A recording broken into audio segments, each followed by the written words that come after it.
there are so many reasons why I got into teaching. One of the best things is the light bulb moment. When you see a pupil suddenly understand something, that's really, really special. Every child is so full of potential, and the thing that makes me proudest to be a teacher is seeing them realise what they are capable of. I don't think any other job can give you the same satisfaction.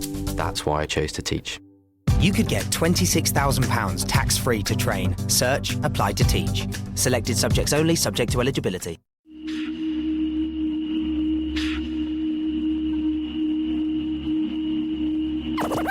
Ladies and gentlemen.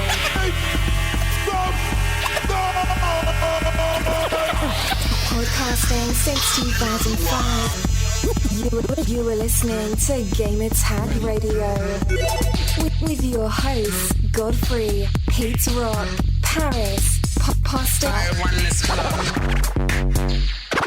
Come on. Welcome to Gamer Tag Radio episode 508. This is your host Danny, aka Godfrey, and this week, of course, we have Patrick in the house. Patrick, what's up? What's up, y'all? Party time. I feel good. A lot of energy. I feel like discussing some things because we have gotten so much feedback and voicemails and emails from people with a lot of really interesting questions. Yeah, we're going to be doing that. Yeah, this whole episode is just that. The majority of it. This is for you, the fans. Thank you for writing and sending us voicemails. We very much appreciate it.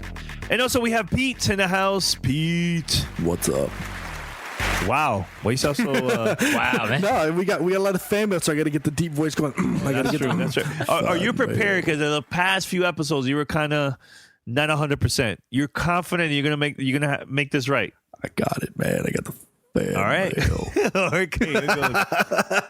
Head over to gamertagradio.com. Post your comments and feedback, or go to play.it and make sure to share it with your friends.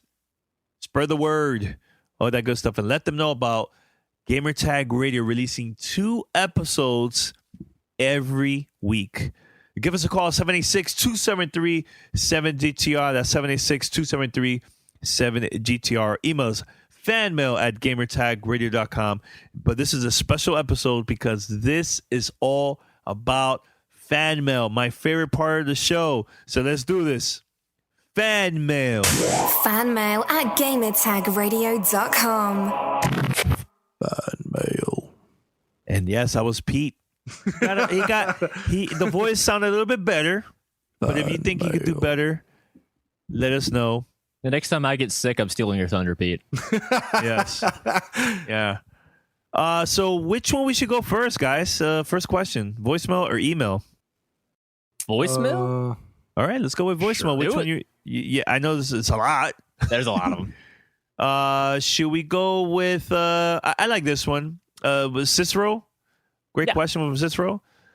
All right, so Cicero from Spawn on Me podcast. We're going to play it right now. Gamer Tag Radio crew. Congratulations on 500 episodes. Congratulations on 10 years.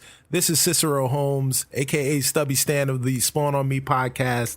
And I've been inspired to kind of give you guys some listener feedback, long time, first time. I want to respond to episode 501.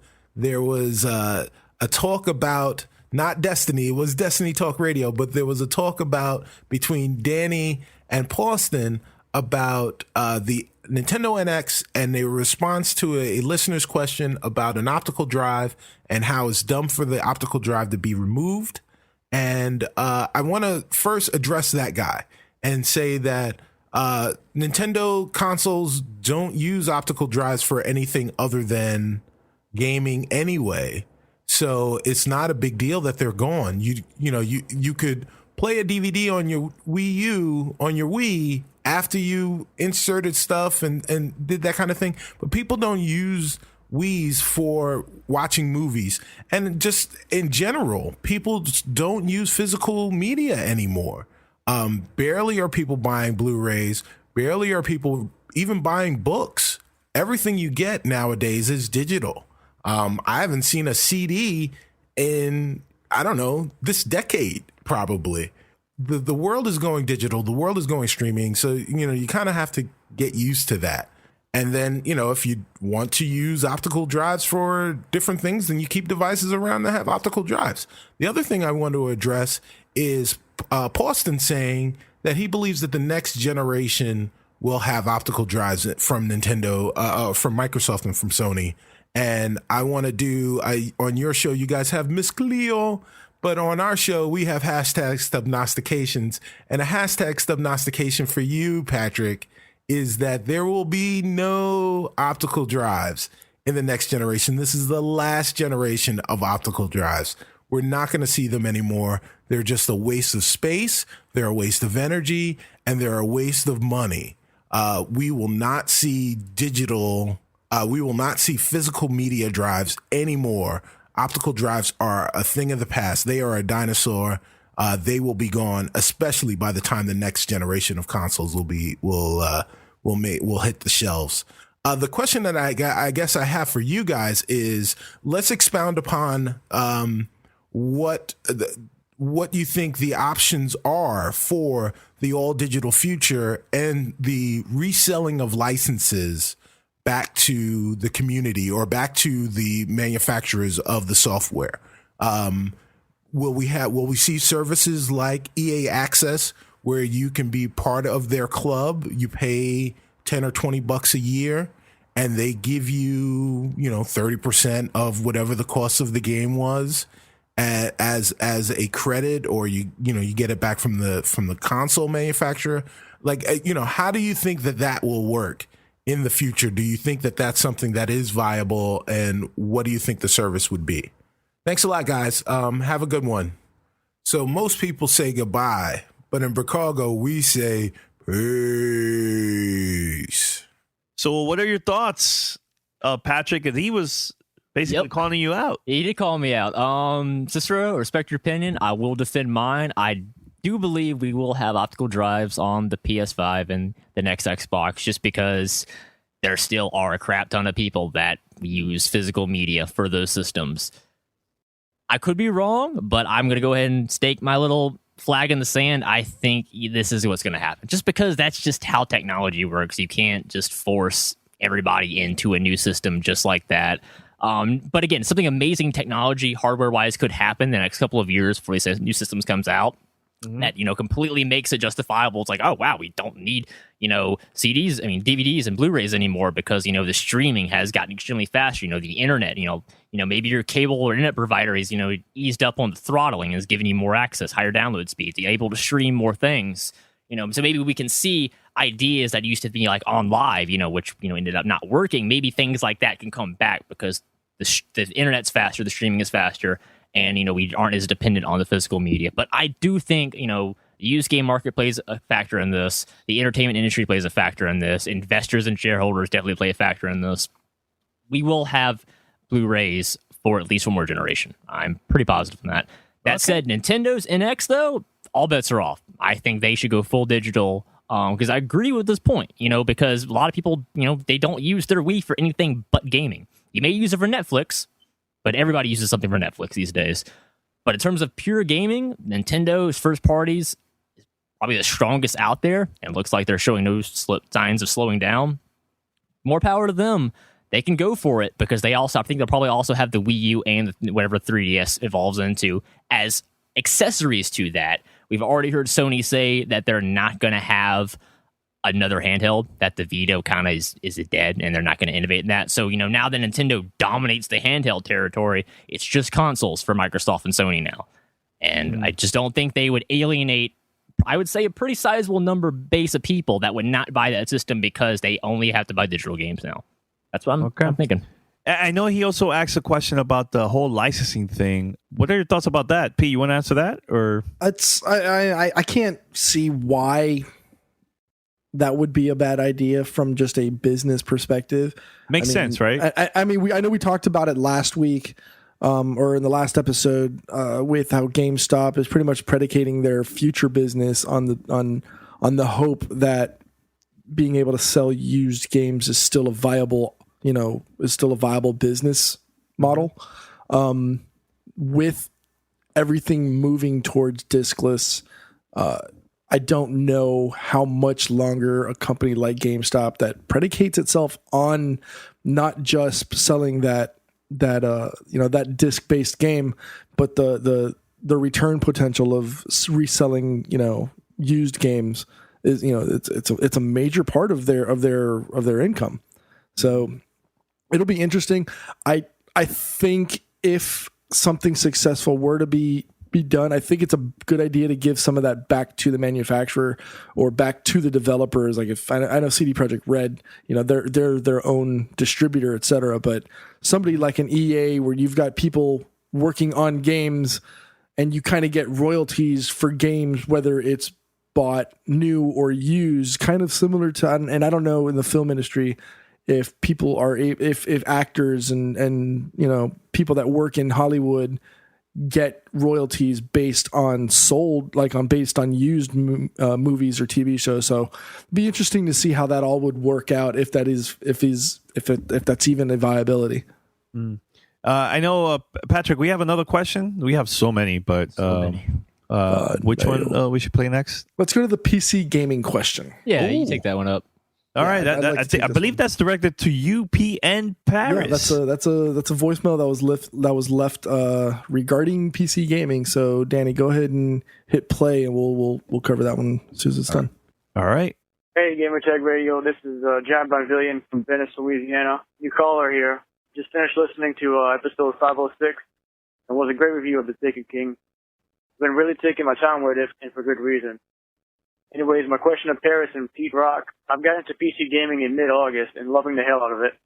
What games are you looking to get for PC in the next coming months, whether it be multi-plat or exclusive?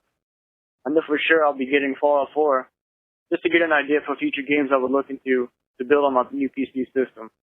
Thanks, and keep doing what you do. All right, so we're back. First of all, Pete, before you answer that question, I have a special audio from Paris just for this question. So we're going to play it right now. Hey, John, thank you for the voicemail. Wish I could have been on the episode, but to answer your PC questions. So just like you, I'm looking forward to Fallout 4. I think that has a very high chance of being the game of the year for 2015. I'm also looking forward to a game which I don't think is coming in 2015. I believe this is 2016. It's a game called Firewatch. It's in first-person mode, but it's an adventure game. Set in the 80s, I do believe. Go look that up online. It looks pretty interesting. So looking forward to that. Like I've talked about previously, I'm going to pick up Metal Gear Solid 5 most likely during the Steam winter sale. Looking forward to checking that out. I'm also looking forward to getting Grand Theft Auto 5 on the PC. I'm looking forward to getting Cities Skylines and its expansion that's about to come out. And I'm also looking forward to the Witcher 3 expansions that will be coming out here pretty soon. I mean, and as we move into 2016, I've not made up my mind 100% yet if I will get Tomb Raider on the Xbox One or if I'll just wait it out until 2016 and pick it up on Windows 10. But those are the games that I can think of right off the top of my head that I'm looking forward to. I'm sure there's going to be others. You're getting into PC gaming, which can be an exciting time. My best advice to you, wait on that Steam winter sale. You're going to find a lot of PC games at a great discount, and that'll jumpstart your PC gaming experience. Hope that answers your question. I'll give it back to the guys, and hopefully I'll be back on GTR next week. Talk to you soon. All right, Pete, what about you? What's your response? Depending on when exactly you get your game, or when you exactly build out or receive your gaming PC. If it's in the next month, Fallout 4 I think is the big monster. Moving into 2016, I'd probably say Overwatch from Blizzard. I've been looking forward to that for a while now. I was hoping to see something at E3, but they didn't.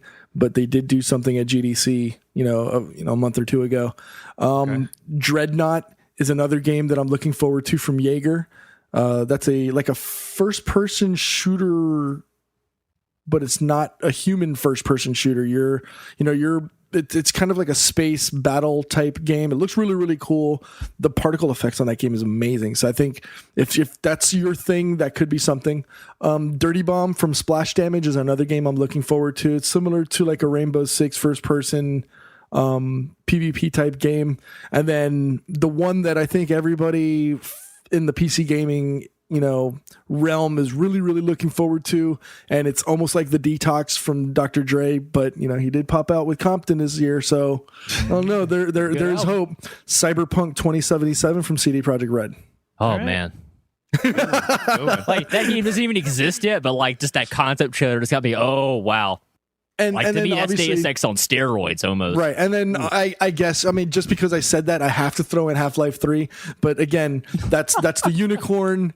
And, you got to hope for it. Why don't you just play it safe and say Portal 3? That is an actual thing. You know what? There's a better chance for Portal 3 than I think freaking Half-Life 3 or Cyberpunk 27. And I want Half-Life 3 probably more than anybody out there. I'm almost cussed again. I love Half-Life 1 and 2 so much, but they're smart. They know they can't make the game that we want, and it's honestly it's better to have it as that what if in our imagination. But that said, once Oculus Rift and Morpheus and all that is like standard, everyone has that. Yes, please make Half-Life 3 to make it just like the best ultimate experience VR ever. Then I'm all on board. But you might as well wait for the technology to like get even more awesome. Why settle?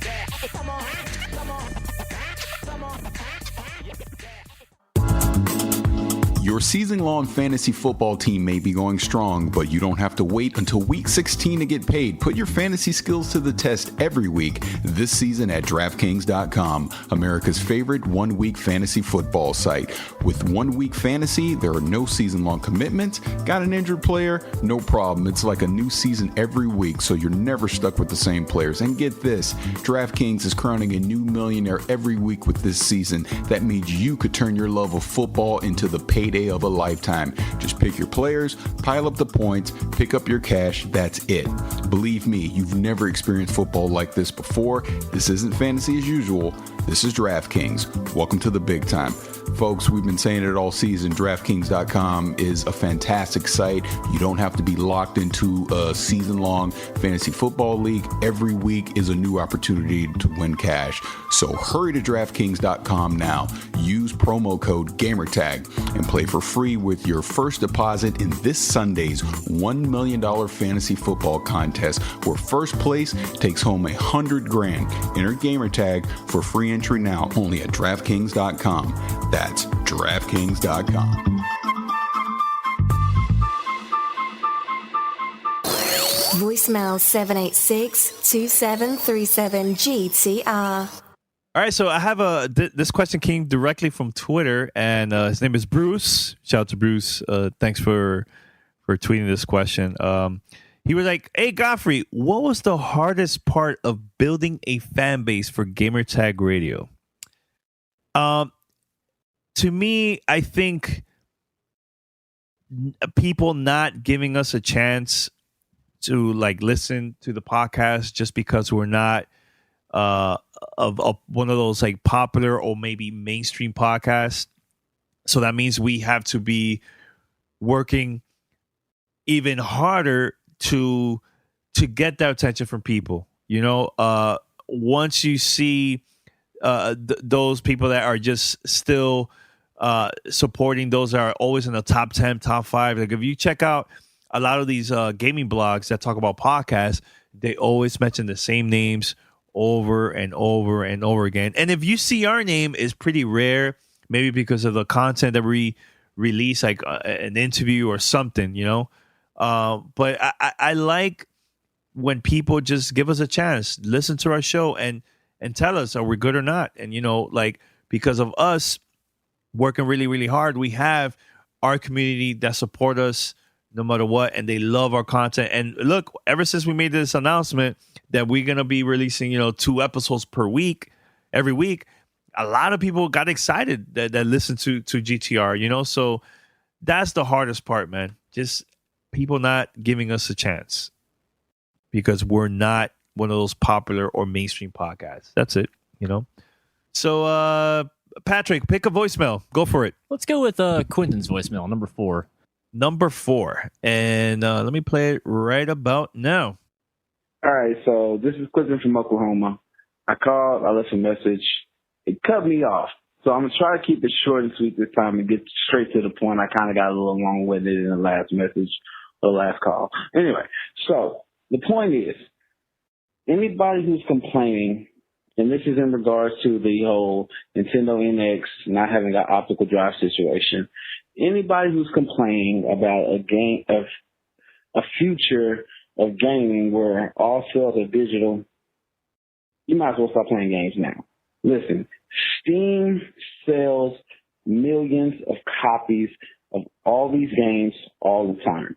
A lot of these multi-platform games that are coming out are sold on Steam and probably sell more copies on Steam than they do anywhere else. The fact of the matter is, some people complain about not having the ability to trade games and this, that, together. And it's honestly the point that you should be thinking about is, how do we get games cheaper? That way you don't have to worry about trading those games in. Well, when you take the expenses out of the developers and the publishers' hands that they have, such as shipping games and creating discs and things like that, you actually give, them the incentive to reduce the cost of the games that, they put out. It's just simple mathematics, expenses or, sales minus expenses equals profit. And that's why we have this huge DLC situation that we do now as well, because these publishers and these developers need profit. So when you start to reduce the cost that they have to put out, you start actually seeing the change in what, the market could sell the games at.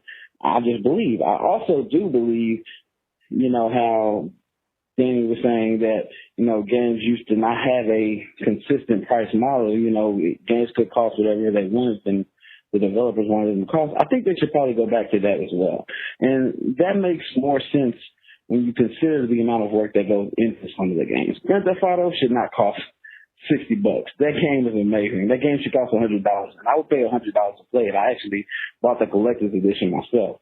But the point is, when you give these developers the tools to make the games at a cheaper cost, you actually give yourself the ability to buy better games at a cheaper price. So that's just my opinion and my 2 cents. Let me know what you guys think. If you play this on the show, that'd be great. Peace. So that question is very interesting, man. Taking it back to the old school days with the crazy random pricing in games. Exactly. And your mom would be like, how much does that game cost? And you're like, but it's so good. And that was a rough time for gaming. But I think it was important because it helped kind of figure out what we think a game is worth. And then we got that $50 standardized pricing that was around for a long time and then hit $60. We all kind of like, $60 for a game. And then we're all used to it now again. Yeah. For me, I'm going to have to disagree on his suggestion of going back to the non-standardized pricing, because I just think that is a holdover of when gaming was considered a fad, and not the mainstream mega titan that it is now. I think it's important for games to have, at least gamers to have an idea of what a game should cost, and then, relying on that, if I can get $60 together, I can get a new game. But I think what augments that is the importance of the digital only games now that, can be competitive with the smaller price tag. Steam is the best example of this. Is like they move units like crazy because they can have all of these sales because the publishers and developers sign off on them, because I know that's good publicity for them. When people see, oh wow, that thing is half off, 75% off, I gotta get that, you're more likely to stick with that company, follow what they're doing, and probably pick up their next thing, maybe at full price, because you've successfully lured somebody in by saying, hey, if you never tried this before, it's super cheap. The new one's going to come out soon, or we have this crazy new IP we're going to be putting out pretty soon. Try our older games first, see if you like our style of game design. Mm-hmm. That's why I love the Steam's marketplace. I wish the Xbox and the PlayStation and Nintendo could adapt that idea of you don't have to be completely dependent on what your peers are doing. I think there's still a huge space for AAA video games, the multi-million-dollar budgets, the $60, season passes and DLC are here to stay. We're not going to get rid of them. But for people, that are that middle of the road gamer, you have a team. You're a small, passionate team. You have a great idea. You want to make it a reality.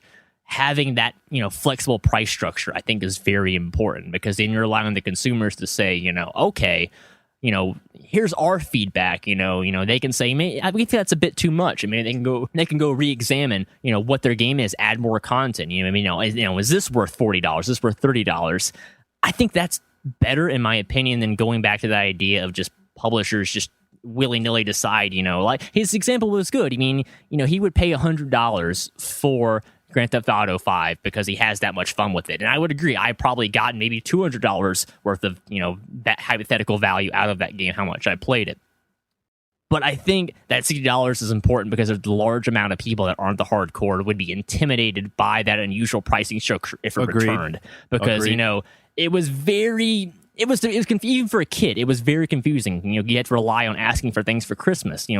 Trying to convince your parents or convince yourself to be like, "Wow, this game is $60. This game is $80. This game's $110." What does that even mean? And back then, you didn't even have the internet wasn't such a great tool for figuring out what's what. Doing your research, that's important these days.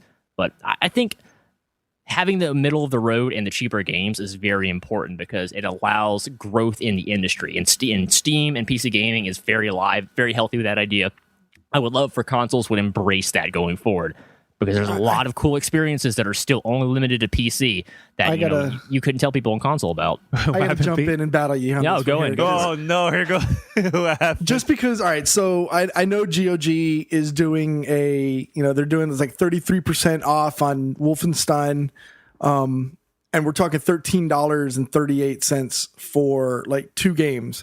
I can't see how much money is being made. I obviously don't know because I don't sit behind the scenes. Mm-hmm. But when they have these 50% off sales and these 40% off sales and they're selling games for 30-40%, they're still turning a profit. So I'm really interested to know what exactly is that break-even cost if they're able to start selling games a year later, 6 months or a year later at this 30, 40, 50% discount bargain. I mean, if there is that 50%, markup on for profit, God forbid we give the EAs and the Activisions the ability to reprice and price on their own. I mean, right now people complain because, I got the Taken King or not Taken King we played, we paid, $15, $20 for the House of Wolves, for example. I'm just going to use Destiny because obviously I'm a fanboy. Guys, he's a fanboy. And plus, come on, it wouldn't be an episode of GTR if we didn't bring it up Destiny, right? Yeah, that's true. But think of it. If 50% is their break even and they're already charging you $60 for that game, that means that game is only $30, right? So if you give EA or any of these major conglomerates an opportunity to get more money, they're going to price it at $70, $75, $80. Remember the big flip on everybody when we went from $45 to $50 for a game. Next gen automatically required an extra $10 to buy games. Why? If that break-even point is still 50%, make the deal. Make it cheaper for the people. And then you notice there's no real price difference for when people buy it digitally or when people buy it physical. That, I think, is the bigger travesty. You don't have to worry about paper or plastic or design or any of that other stuff. Why should people be paying the same price for the same product digital versus physical? That's the bigger argument in my opinion. It keeps people out of the places like GameStop turning around and selling their game, and then that the second, third, fourth, fifth, 1000th owner, they don't get a dime to the developer publisher at that point. That is all internal money for the used game system, and a lot of people really take sides on that issue. But if you want to help a developer and they're willing to sell their game at 50 to 60 to 75% off, they clearly want you on their side. They want you to feel like you are getting a good value for your money. They don't want you to feel like you're being ripped off or you're having to make a big decision of like, I just don't know if that's worth 60. I mean, I'm better off trading in some older games and getting that used, $54.99 copy that someone traded in within a week. And then none of your money is going to developer. So, even though you saved $5, in the long run, you're hurting the industry as a whole. And I'm not trying to be preachy at all because I've certainly took plenty advantage of used games throughout my life. But going forward, as the industry is continually grows and grows and grows, I want to see more developers make it big. I don't want small teams to be limited to feel like they can only make 8-bit platformers.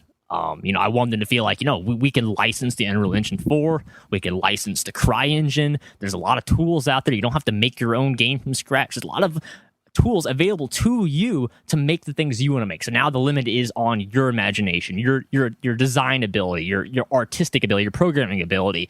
That should be the wall that you have to push past, not the corporate BS, the red tape, the licensing issues, all of that stuff. I want to remove as many barriers as possible so that people can grow up to have a realistic dream of, I want to make games when I grow up. And they don't have that realization of like, oh man, this is a lot more difficult to get into than I thought. It needs to be more inclusive. It needs to bring more people in. So then you have those, who knows when the next Miyamoto is going to show up?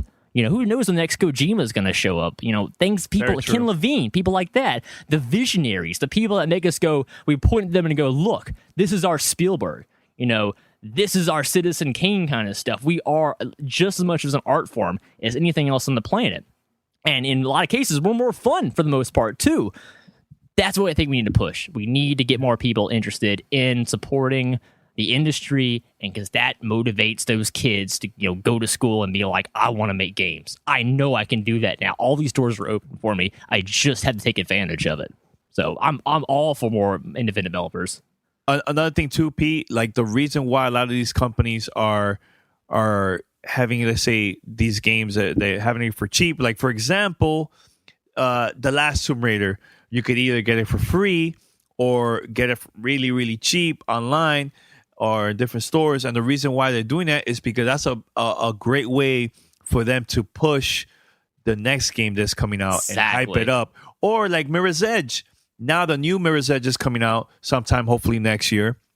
Why not get the older Mirror's Edge for $5, $10, buy it for your console, play it, and now you're excited, you like it, and at the same time, the publishers that release those games, they could get some type of income by releasing it for cheap. But the main thing is push the new games that's coming out in the future. So I think that's a great idea. It's a great way to promote your product that's coming out. So, okay, well, we'll screw you then, Pete. 4-3. Yeah. All right, so we have another question here. This is from Zod. Wow, this is like a very angry email. He was like, hey, Gamertag Radio crew, do you think it's right for big gaming websites to award publishers like WB with Game of the Year, knowing that they release 2 completely broken games? I believe that he's talking about Batman and also Mortal Kombat X for one platform for a full $60 and then nothing to compensate those who bought the game day one, like me and Paris. I don't care if the game is good or not, but awarding games like Batman or Mortal Kombat, it's wrong. If you keep awarding broken games, then the trend of releasing broken games on PC will never stop. Please share your opinion on this matter. Thank you. P.S. Please don't nominate or give Batman or any Game of the Year awards. If Gamertag Radio Crew gives an award, then I will never listen to GTR again and also uninstall the podcast app permanently. Oh, man. He sounds very angry, man. Very passionate about that Arkham City. You need to go play some Arkham Destiny. Knight, I'm sorry. He needs to go play some Destiny, play a better game. And honestly, I might take some flack for this, but Arkham Knight, possibly worst game of the year. I don't know. Is that a category now? Do we have worst games of the year now? I don't know. That's but like a new category. I can't find a worse major release than that. It was rough. I think for me, that's just my personal opinion. But hey, not the worst game, but it was okay. I think as long as they fix it and not in the amount of time they took to fix Arkham Knight, it was entirely too long. But if you can fix your game within a month that it comes out, that should take some of the pressure off, because game development is hard. Because you can never do enough QA testing until you give it to millions of people, and they find all that crap that you didn't even know was in your game. And you're like, wow, our game is broken as hell. get back to the drawing board immediately, fix this. And then, they get punished because, people are so reactionary. We as gamers, we're so reactionary to things.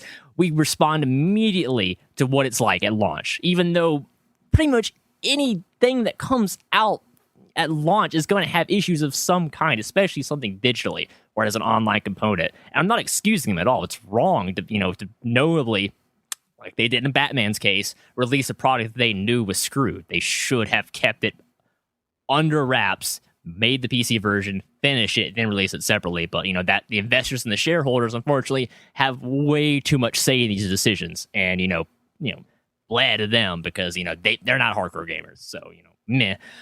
For us, I think it's important that we support the developers that we can trust and that prove to us. People like CD Projekt Red that can prove to us they can make a game. They can support it after launch. They make you go, oh, wow, I only know a little bit about your new project, like Cyberpunk, but I automatically want it given your track record. That we want that kind of passion, devotion to developers, but they have to do the work. And they have, I think I've said this before, the whole thing is QA test your games like a mother.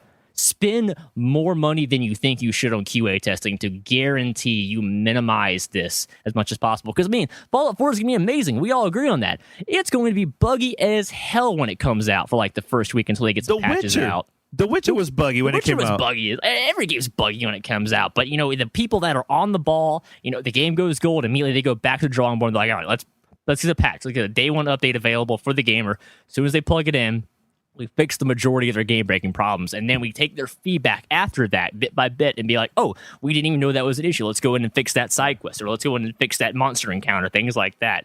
That's why I trust certain developers and will follow them more willingly, and you won't be so cautious to be like, well, I was burned last time. I'm not so sure about this next game from them.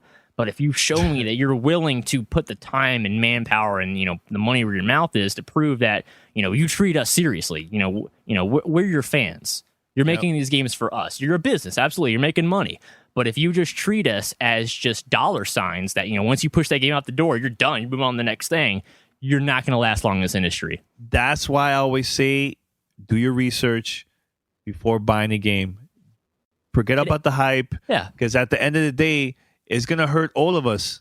Companies are going to take advantage. So you got to be smart and, do research or wait a couple of days. And then based on the feedback that you see from your friends or those podcasts or websites, whatever, then you should decide, okay, should I buy this game? Let me go for it, So unless it's Destiny. Okay, next question.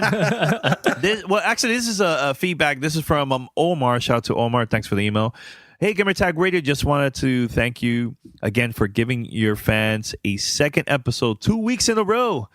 I think your plans to expand on your thoughts on a game or what's going on in the gaming industry would be greatly appreciated by your fans. I know we all have busy lives and sometimes crazy work schedules, so bringing us a second weekly episode isn't always easy. So once again, thank you. Shout out to Omar, and his gamer tag is Elite Mad Skills on PlayStation Network and Xbox. So P, I believe he said for you to add him too, so you could play Destiny. Did he respond back? Because I told him to. I said to add me. I gave him my gamer tag XPeteRockX. I haven't heard anything. Maybe it's your email. He probably doesn't like it. Or maybe he's like Paris. He's a scumbag. Doesn't like when people put X's in their names and stuff. All right, so we're going to take a short break, and once we come back, we're going to read a couple more emails or voicemails, and then our review of Rock Band 4. So we'll be right back after this. All fan mail edition. This is Gamer Tag Radio. Voicemail 786-2737-GTR. This summer has been a very, very busy time for us, and that's why I love to look presentable. Like when we went to E3, I took my Harry's product, shaved over there, and I went to the events, I went to press conferences, all that. Even during podcast movement, I had a big moment with the Hall of Fame award and everything, and I had to look presentable. That's why I love Harry's. Harry's.com was started by two guys who were passionate about creating a better shaving experience. And that's what I use to look smooth. I shave a couple times a week. And let me tell you, ever since I've been using this product, I love it. My skin is very, very smooth. Quality feels legit. Say goodbye to choosing between an expensive brand and say hello to Harry's. High quality blades at a price you will love. Go to harrys.com right now and enter code GTR at checkout to get $5 off your first purchase. Get a month worth of shaving for just $10 with code GTR at checkout. That's harry.com, promo code GTR. Fan mail at gamertagradio.com. Fan mail. Yeah, I was waiting for B to do that. All right, so we're back here, Gamer Tag Radio, episode 508. You guys having fun? This is pretty fun, right? Yeah, I'm enjoying it. I love it. Random questions, so cool, man. So, Boston, let's go with 2 or 3 more voicemails, and I think we're done with the fan mail edition. But pick another one that I want you to be the DJ here and decide which one you want. All right, cool. Let me put my headphones sideways and hold them with one hand. You gotta put your hands up. And you need a name. You need a name too. You need a name. You can't just do that with no name. Like Pete, what was your name when you used to be a DJ? Oh God, Liquid, Matrix, and Liquid? Really? That was your name? Why Liquid? Liquid, because my mixes were smooth, man. They were just like tracks would flow right into the next one. You wouldn't even know. You want to hear something funny? When I used to DJ, this is like when I just started DJing. My DJ name was DJ Original. It was the cheesiest name I ever heard in my life. But yeah, that was my name. I'm going to go with the drawing board. I'm going to come back with a name next week. You should. This is happening. DJ Kaji. There you go. All right. So what's the next question, voicemail-wise? Let's see. Let's do Stevens. Let's play Stevens. All right, let's play the voicemail right now. Hey, Godfrey, how you doing? This is Steven from Philadelphia. Never done this before, but I'm calling you because I have a little beef about this Fallout 4 Pip-Boy edition. The small window frame that they gave out to pick up the Pip-Boy was maybe 2 minutes. I'm trying to figure out if nobody's comment on that small window that they did as far as getting the version of the Pip-Boy. Also, I'm in my 50s. I've been playing video games since the original Coleco and the original Pong. And I have a question for you. It's number 2. I had a video game system that came out right after the Coleco Pong, and it was just basically 2 motorcycle bars, and all you did was jump cars. If you can you find out the name of that system, please? Thanks for taking my call. Keep you up to good work. Thank you. All right. Who can answer that question? All right. First, I want to address the Fallout 4 Pip-Boy edition problem that he's got. Yeah. That's the whole point of a limited edition bundle. You know, if that's something you really want and you know about it, you're going to put that alert on your phone that says anytime some news pops up about Pip-Boy, you let me know because I want in. Apparently, your desire to obtain the Fallout 4 Pip-Boy edition was not strong enough for you to do something like that. I have to agree. Therefore, you lost on your opportunity to get a Pip-Boy. I even have a guy at my office, at my job, that bugged me about, whoa, when's that Pip-Boy edition going to come out? As soon as it came out, it was sold out everywhere. I think it was 2 days later they put it back up for sale for more. They put more Pip-Boys up, and he actually nailed one down at Target and has one that he can now come home and bring it to his kid. So but he worked on it. He worked on it. He put in the hustle, and you put in the hustle, you reap the rewards. So, Steven, apologies. I'm not trying to knock your hustle, but maybe you need to put more time and effort into obtaining that with which you want, aka Pip-Boy. Or you can hit up eBay and pay, top dollar for it. I'll have them. I will have them up on eBay for like $650 if you want. That's when the bidding starts. All right, let me be the angel on the other side of Steven's shoulder real quick, because you got these two devils over here. I can relate to what Steven's saying. I kind of think that this whole concept of the limited edition pre-order stuff has gotten a little insane, because it pretty much is limited to the ultimate collectors, the people that are on the internet, right there as it happens. I remember breathing on the screen, just we reload F5, that kind of stuff. And a lot of people have work, social lives. They're married, they have kids, they have a lot of things that they distract them. So maybe if they want to go home and check Amazon and be like, oh, there's a Pip-Boy edition. Oh, and it's already sold out. That's stupid. I can completely understand that. I stopped buying collector's editions of games kind of for that reason. It's just kind of the point of either it was a stupid tin case with, an art book, or it was that crazy concept of I had to be almost like, camping out on my computer ready as soon as it went live. And to me, that just wasn't worth it. I just want to play the game and move on. And I'll admit, when they announced the Pip-Boy edition at E3, I was there. I was like, oh, wow, that's really, really cool. I'd love to try that. But I know it's not for me because that's not my thing anymore. But I feel bad for people that legitimately, don't follow gaming, to the second, minute, hour like we do and hear about this stuff after the fact. And by the time they hear about it, it's too late. If anything, I wish the companies would be better with the messaging and be more clear of look, that's initial run when we announce it, this is for the hardcore. We're going to go ahead and give you a heads up. We're going to have more of them available, maybe in a month or so. You can give a rough timeline frame of when these people should expect to throw their money at this. But you guys, don't know. It's pre-order culture. But you don't know what their strategy is. A lot of the times they do that. It's 2 weeks or 1 week right before the launch of the product. Oh, all of a sudden we've got some additional product now that we've just found in the back of the warehouse that nobody knew. But we knew about it. We're just trying to drive up the price and drive up demand and hype.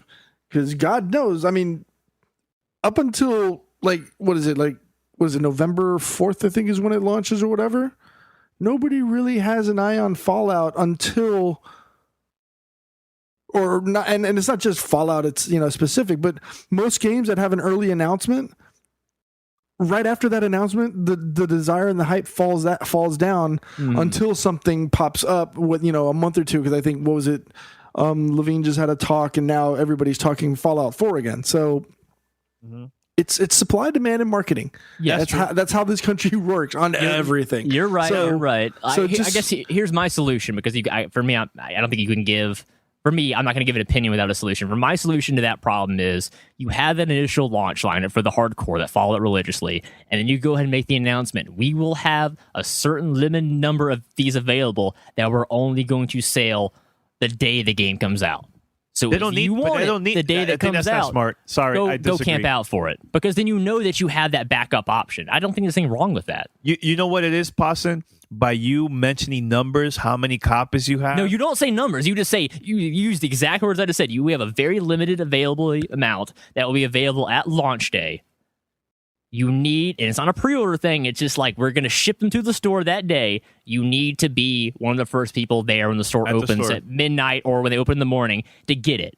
And I know that would piss GameStop off tremendously, because they want your money. They want to make interest off of your money that you're stored up before the thing comes out. But, glad to them, because that's not fair to the casual people, because there are people that are not hardcore gamers that still like to collect stuff, and they shouldn't be punished. I agree, because they're not camping out on the internet and following religiously of what the developer is announcing. I think that it just makes more sense for large, I'm not saying small game studios, but any large AAA game that's going to have a fancy collector's edition, give the people the idea, the hope, if you will, that, if you really want it, treat it like Black Friday. Just go camp out for it. I think you could do this. Go to your nearest local retail store, either Best Buy, Toys R Us, and ask them, hey, is it possible for me to pre-order this? Maybe they have a certain amount of copies. Maybe they only have 2 or 3 per store. Do your research. And hey, if you have to go a little bit farther, 45 minutes away from your area, do it. Do the research and find out. I think you don't have to only pre-order online. That's the easiest way. But if you really want this, I think you can make it happen, man. I think it's still a chance for you to get it. It's just going to be a little bit difficult, So yeah. If anything, a lot of driving. Steven, I wish you luck. I hope you can get one, and I hope you don't have to resort to eBay. Because it's a cool device. Solution. I'm jealous. I kind of wish I had one. But, for me, I just kind of want the game. I want to play it. But, if I see somebody that has it, I'm like, oh, man, that's cool. Let me check that out. But I'm still going to use the phone app. if anything, I can just duct tape my phone to my wrist, and then it's kind of the same thing. Just ghetto. Wow, that is so. Just don't take it off. So ghetto. It sounds so ghetto. Now, very quick. I know at the end of his voicemail, he mentioned about ColecoVision. Yeah. So I'm gonna go ahead and play my reverse age card. I usually play it the opposite direction. So, as the millennial Generation Y kid here, I have no idea what you were trying to describe. I have seen a ColecoVision. I know they exist, but they might as well be in a museum because I started with the NES and everything past that. I'm with you on NES, but like the old stuff, Danny, Pete, you got any ideas? You guys were the only kids thing I one can day. think of back then, maybe Motocross Racer, but I can't remember if it's what you described. Try looking it up on YouTube, see if maybe there's some gameplay on there, and see if that matches up. Hopefully that helps, and hopefully it soothes some of the burn I tried to give you on that Fallout 4 failure there. But maybe a listener that, or somebody that's listening can maybe pick up on that. Yeah, if any of you guys that are listening to the show knows this question, please let us know. Email us at fama@gamertagradio.com or give us a call 786-273-7GTR, and we'll definitely play it. Let's help him out. Let's do this little research, man, and find out. Okay. So another voicemail, Patrick. One more because I think we got to. The last one is from Jacob, and it is about, you guessed it, Destiny. Play it. Destiny again. All right. So let's play it. Let's play it right now. Let's play it right now. Hey, what's up, guys? This is Jacob. Give you guys a call from Charlotte, North Carolina. First and foremost, just wanted to say, once again, huge fan. I love the show. I just heard you guys are thinking about doing 2 episodes per week. I definitely support it. This is my favorite podcast. I listen to it every Monday, so having an extra one to listen to on Thursdays would be fantastic. This message, though, basically is mainly for Paris. I just wanted to say a big thank you to Paris for 2 reasons. One, his excitement really had me get back into the Taken King, Destiny, as the Taken King was released. So I've been playing a lot of that, finally made it up to like level 40, got my light level up quite a bit. Also wanted to thank him for just being very welcoming to his fans, because I'm a big fan of the podcast once again, but actually got to play with him a little bit the other day. As part of the raid that they were going through, I just randomly jumped into the raid group. They were very welcoming about it, let me play with them. It took me a while to get to where they were going to through the jumping puzzles. I was a hunter and whatnot. But I was Upper Room AK on there, though, so that was me with him in the raid group. You may remember we were trying to do the 2 sisters, witches type women. We were learning that process, but just going through that process, that really got me loving the game quite a bit, because that's what I believe the social aspect of that's when the social aspect of Destiny really shine. Not really just already knowing what you're doing through a raid, but just trying to learn the basics of it with a group of people when nobody really knows what they're doing, but you have your Destiny Sherpas that are walking through it and walking through the strategies on it. It's really the best of multiplayer gaming online. I'm not really a big fan of the Crucible. I love just, the PvE aspect of Destiny. But once again, just big thank you to Paris for, letting me tag along with it. And once again, big fan of you guys. Keep up the great work. I have to admit, I've been playing Destiny Taken King for a while now. Church. I like it. It's a lot. Now I see myself back in the game. Now, why I went back was because the interview that Paris had with Deej about Destiny Year 1, and of course they talked about a little bit about what's coming for Year 2 and all that stuff. So it got me excited. So now I started playing it once I got back from New York City, and I love it now because the leveling system is easier. There's so many things to do now, like quest-wise. Like I feel it reminds me a lot of Phantasy Star, instead of just, with the Year 1 stuff, leveling was a pain in the butt. And I just got tired of the whole grinding stuff, man. There is grinding here still in the game, but it's not as crazy as when the game came out for the first time. And the cool thing is now, finally, hopefully this weekend or one of these days, I'm gonna get together with Pete and the crew, Brian and everybody, and hopefully I could play my first time playing Raid with everybody. Man. Yeah, So I think cool. the projection was Saturday of this week. Hopefully, because I know some of the people that we're playing with aren't going to be in town or back home. That's fine. That's fine. You know what it is, Pete? I want to enjoy this. Like, I don't want to feel like pressure. Like, oh, I already know this level, but Godfrey is taking forever to find out. Because you guys have been playing this for a while now, and I'm going back now. Like I'm starting fresh. So this is all and new we're to me. starting from we're doing Vault of Glass. Then we're going to be doing the Crota raid. That would build you up, give you some perspective and understanding of what we went through. Because and you know what, this is actually kind of similar to to Paris going through the raid now, but he's going in blind. Danny's going to be going in blind as well.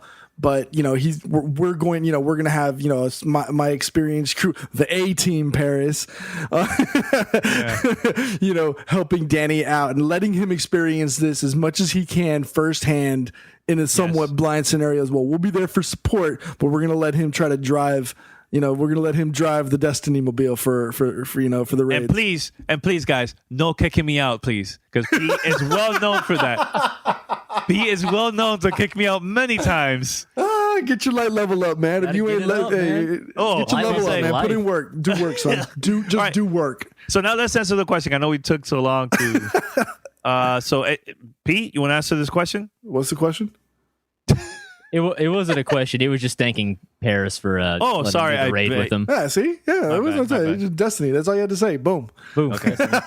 You just say Destiny and we'll just create content around that. We're in all day. Right there, like for 40 minutes just talking about it, man, So all right, so guys, we're gonna play this review that I recorded with my brother about Rock Band 4. We've been playing this now for a couple days, actually more than a week. And man, it's pretty good. So check it out, and we'll be right back after this. Voicemail 786-2737-GTR. All right, so we're now going to be reviewing Rock Band 4 for the Xbox One, and also it's out for the PlayStation 4. This is your host, Danny, a.k.a. Godfrey, and I also have a special guest here, old school GTR member. Actually, he's my brother, Nano. Nano, what's up, man? Hey, what's going on? This is Daniel, not Danny. The other one. My name's Nano 551. If you guys have any idea of who I am, old crew member, and just back because this game is awesome. We've been playing a lot of Rock Band 4, but before that, we used to play a lot of like Guitar Hero. Also, I know you had drums for the Guitar Hero, right? That's like your favorite part of the game, right? I mean, like my favorite instrument to play would be the drums, just because it's a little more, I want to say challenging, but I love the guitar. That's obviously the first instrument that came out, but no, the drums are the best part, and that's what I really played on Guitar Hero. So it was my go-to instrument all the time. Well, for those that don't know much about Rock Band, from Rock Band 1 all the way to 4. Is developed by my favorite developers out there, Harmonix. So I had this on the Xbox 360, and I purchased a lot of songs previously on the older games. And now with this, the good thing about Rock Band 4 is I could re-download the songs that I purchased before. And another thing that's pretty cool too is that this game comes with 60 songs automatically. And there's 1,500 in total from Rock Band 1 all the way to now Rock Band 4. That's pretty cool, right? Honestly, when the store was available, I saw the intense library that it has, and it's a little mind blowing when you start to think about the price of these songs. And like honestly, they're well priced. If you want an album, I think it ranged between I think $15 or $20. Yeah, like $19.99 was the average price. For a full album, that's not bad, but there's so much music. There really is. Like it's 1,500 songs available to download, and you have to have deep pockets, man. Like the game itself, it does bring good music, but the good thing about it, unlike Guitar Hero, having that choice to re-download all the songs that you purchased from Rock Band 1, 2, and 3, that's an amazing thing. And it really does expand your library if you don't want to really dump too much money into it right away. But let's talk about the instruments, because I was curious, man. Is it going to be the same design? Is it going to be a little bit different? Let's go first with the drums. The drums, I notice now, the design is a little bit different. It seems more legit than the previous one, because I felt like the kick pedal, that part was plastic when it first came out, the first Rock Band. Now this one is well designed, as metal. It's a lot better now, right? It's definitely more. It's better reinforced, the kick pedal. I would say the pads are more responsive.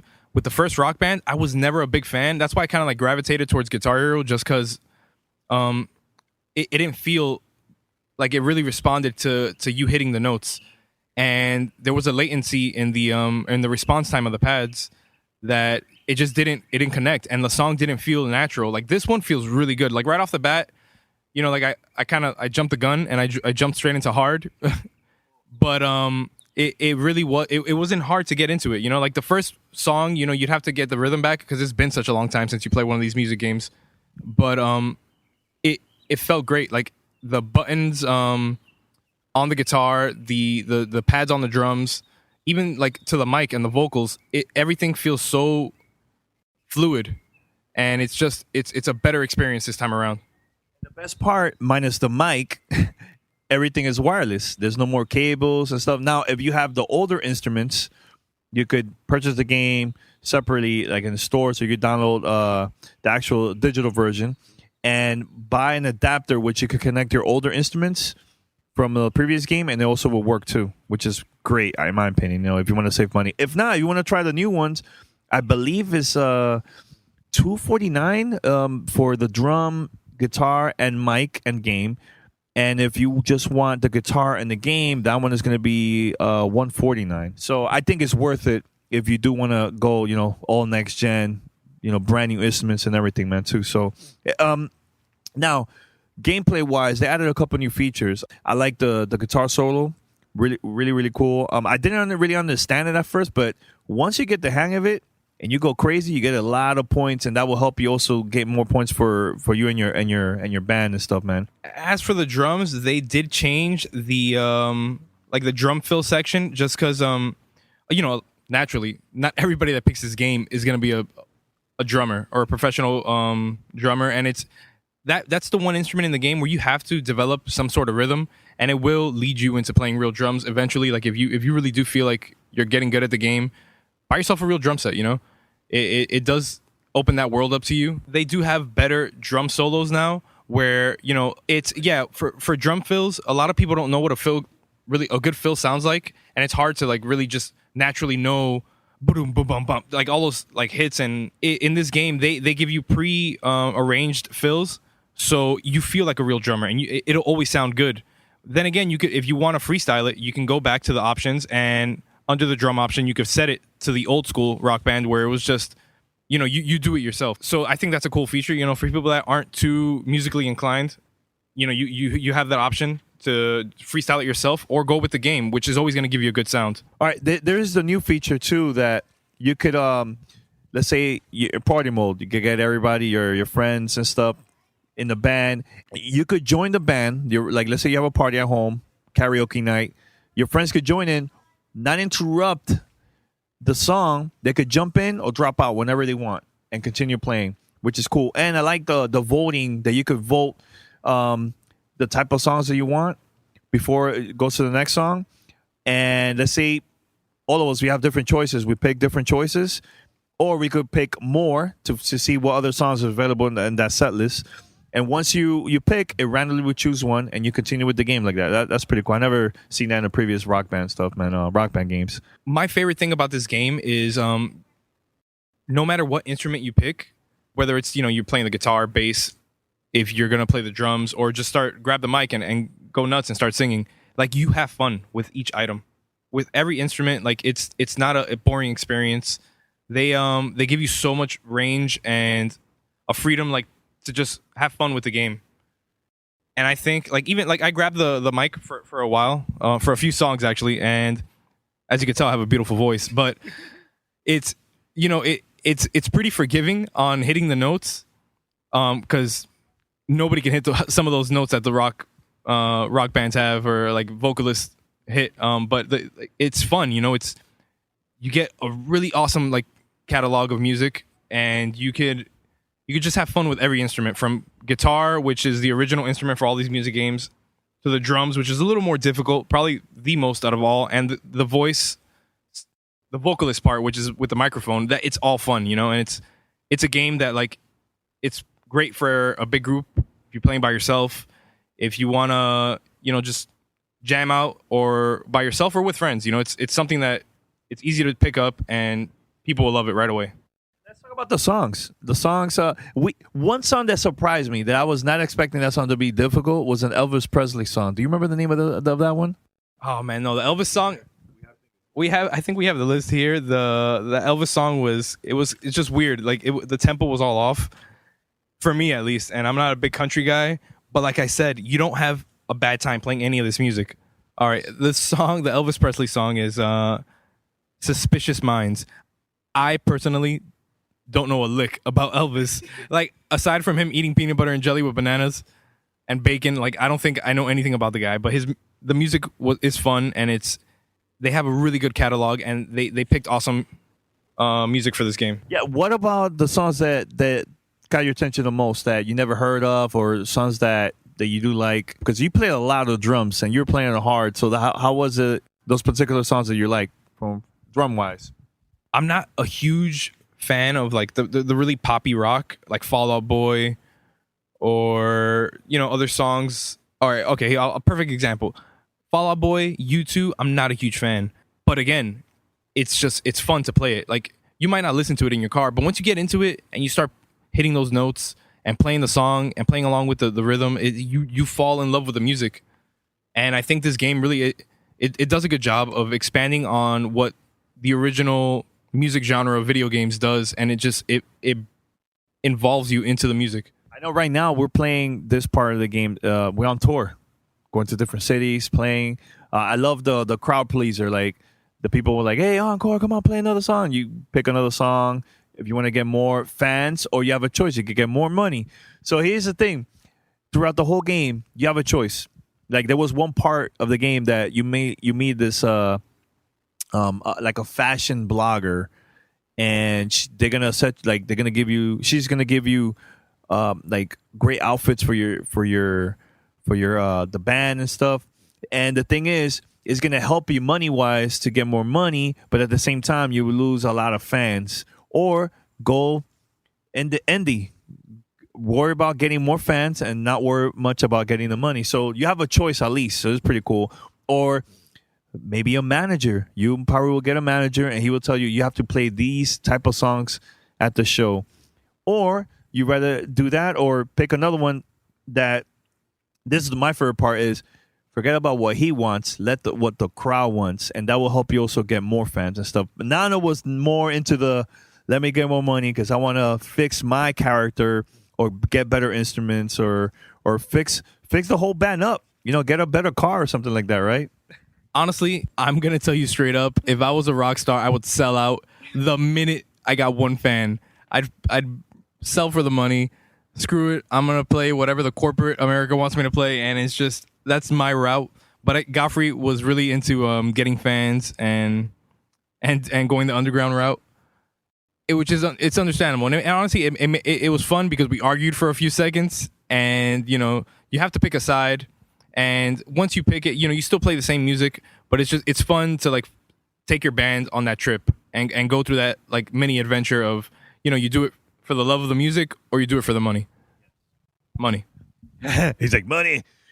Now, another part of the game that I like too is that Harmonix, they're planning to add a lot of new features in the future. A lot. Supposedly they're going to be releasing one next month, and a couple other more like in the future. There's going to be multiplayer features, social features. So that's cool.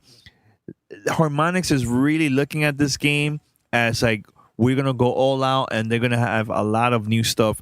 And they're going to be also adding new songs in the future too for DLC. So I know we were talking about 1,500. They're gonna have a way more than 1,500. You know, so and it doesn't matter which version you buy. The PlayStation 4 or Xbox One version is still fun for the whole family.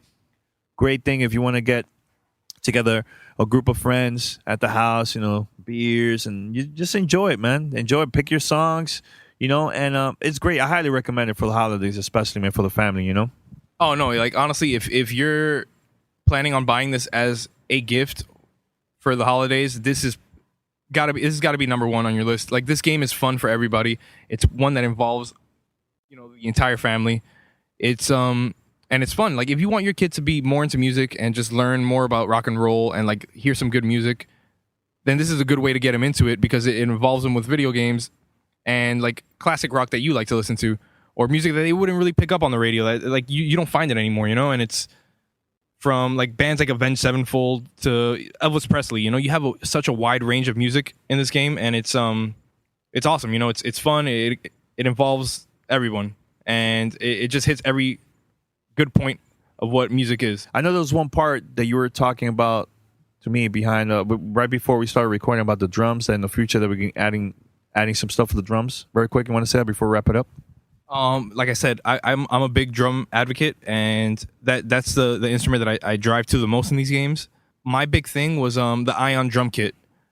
It's something that like previous Rock Band and Guitar Hero games had, where the Ion drum kit is more of a like a MIDI drum set. It's a more expanded version of the drums that come with Rock Band. You know, there's cymbal pads, more drum pads, there's double kicks. You could customize the drums a little more, and it's a bigger drum set for your game. It's not compatible yet with the game, but they're working on it, and I believe that it will be compatible soon. So if you do have an Ion drum kit and you know you were looking forward to playing with it, not yet, not at launch, but I think Harmonix is working on it, and they should be making it available soon. So to release an update, I guess. But they do have the cymbal package, so you could buy extra cymbals and add them onto your drums to expand the drum set, and then you could play pro drums, which makes it a lot more fun, and it makes it more of a realistic feeling. All right. So I think we'll wrap it up, guys. And this is our review of Rock Band 4 for the Xbox One. Head over to gamertagradio.com or play.it for more information about GTR and other episodes of GTR. We're out. Thanks, Nano. All right, so we're going to wrap it up. Pete, Patrick, I think this is a great first episode of strictly fan mail, voicemails and emails. That was pretty awesome, right? It was a lot of fun. Yeah, we get so much good content on a daily basis, and I feel like now that we've opened up this second channel for that, it's going to come even more, and it's going to come even better. Even more higher quality questions, comments, feedbacks. I'm really excited because we have so many cool listeners out there with such unique perspectives on gaming that we don't even think of, because you know we're doing our own thing, but they're seeing a completely different light. And I love that. That's the favorite thing about gaming, is how each person approaches a game, or approaches a gaming experience. It's just that, to me, is the fun of video games, is playing with other people, because everybody plays games differently. And you know, when you combine that, you have magical things like Destiny that make you want to play games, because that's the thing, is just like we have the best of both worlds now. We have these amazingly, incredibly cinematic, story-based single-player games that just kick Hollywood right in the teeth, because they're so much better than most of the things Hollywood even puts out. And then we have these incredibly well-designed social experiences that, you know, we used to dream about back in the day, like when Xbox Live first came out, or even before that, when Dreamcast was online was a thing, like Daniel's talking about Phantasy Star. What we're able to accomplish now, oh my God, I can't even begin to describe how excited I am for the future of, the social aspect of gaming, of, gaming together as a community, making new friends online. That to me has always been my favorite part about online gaming, is just reaching out to people from all over the world and just getting a myriad of different experiences and making friends so easily, because you already have that common interest. You're already playing the same game, and boom, you just made a new friend, just like that. I love it. True, man. And I hope that, now that we're doing these 2 episodes per week, every week, I want you guys, the listeners, to send us more content, send us more questions and feedback, and we'll read it on the show. I think this will be great, yeah, I'm excited for that, man. So, Pete, anything else before we wrap it up? No, man, I think it was good. And again, people, Feedback. Make us accountable. Make us better. Help us get better. Yes. Right yes. on. And yeah. So we're gonna wrap it up, guys, and up to next week. Remember to head over to gamertagradio.com or play.it. Listen to our past episodes. Give us a call, 786-273-7GTR. That's 786-273-7GTR. Fan mail at gamertagradio.com. Subscribe. Share it with your friends. Go to iTunes, also Spotify, Stitcher, and all these other places. Even on your mobile app, if you have Pocket Cast, there's so many, TuneIn Radio, there's so many apps out there. But if you can, subscribe and post your review and share it. I think that's what will help us big time. And it's all up to you. You want more content? Send us your email, voicemail, and feedback. All right. Until next week, we are out. Take care. Peace.